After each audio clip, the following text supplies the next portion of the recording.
So now we're searching for the magic frequency. And we start with 100 hertz, and we look through the microscope to see if anything's happening. We watch for 5 minutes. Nothing happens. We try hundreds and hundreds of frequencies, if not thousands, until we find the magic combination. Because we believed there just had to be a better way. There had to be a better way. And we think we may have found it. I have here 2 identical tuning forks, both tuned to the note A, the note an orchestra tunes to. These forks are both made to vibrate 440 times per second. We say their frequency is 440 hertz. If I tap this fork, putting little pulses of energy into it, the second fork will also vibrate in sympathy. And if I silence this fork, we just may hear the other singing its tone. We say that I'm inducing a sympathetic resonant vibration in the second fork. It only works because both forks are tuned to the exact same frequency.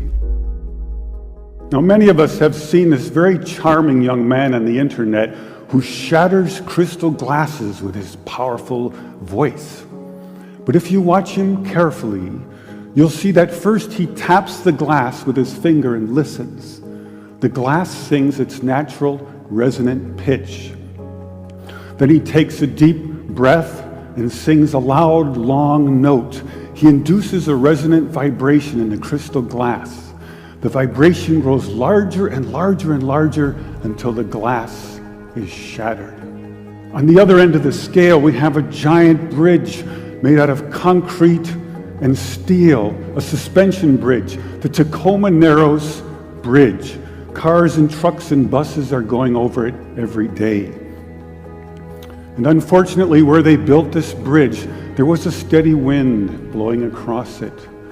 And one day this wind induces a small vibration in the bridge, hardly noticeable. But the frequency of the vibration matches the resonant frequency of some part of the bridge. And the vibration gets larger and larger and larger until the bridge collapses into the river below. A destructive resonant frequency. So on one end of the scale, we have a giant concrete and steel bridge destroyed by resonance. And on the other, we have a small crystal glass shattered. So maybe we could shatter something even smaller. Something really small, something you would need a microscope to see. Maybe we could shatter a living microorganism. So maybe we could change a biological living liquid crystal with a special electronic signal. But in order to do that, we would need some kind of device. So we search the US patent database, and we find this invention by a physician, Dr. James Bear of Albuquerque, New Mexico.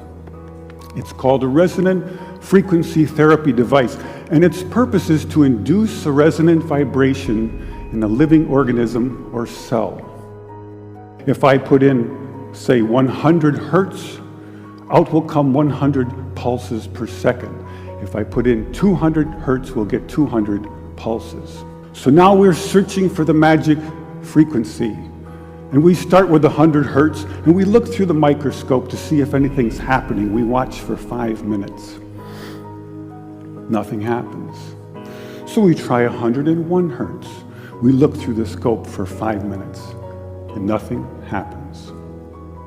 So we try 102, 103, and so on. Over the course of 15 months, we try hundreds and hundreds of frequencies, if not thousands, until we find the magic combination. The answer is you have to have 2 input frequencies, one low, one high, and the higher frequency must be 11 times the lower. It's what we musicians would call the 11th harmonic. And when we add the 11th harmonic, we begin to shatter microorganisms like a crystal glass. These are the first videos taken. We showed these videos to our friends in the biology department. They said they hadn't seen anything quite like it. Seems to be a new phenomenon. These organisms are being shattered by our electronic signals. We now know that cancer is vulnerable between the frequencies of 100,000 hertz and 300,000 hertz. So now we attack leukemia cells.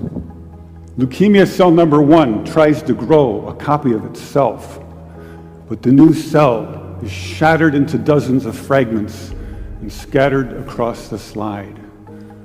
Leukemia cell number 2 then hyperinflates and also dies. Leukemia cell number 3 then tries to make another cancer cell. The new cell is shattered and the original cell dies.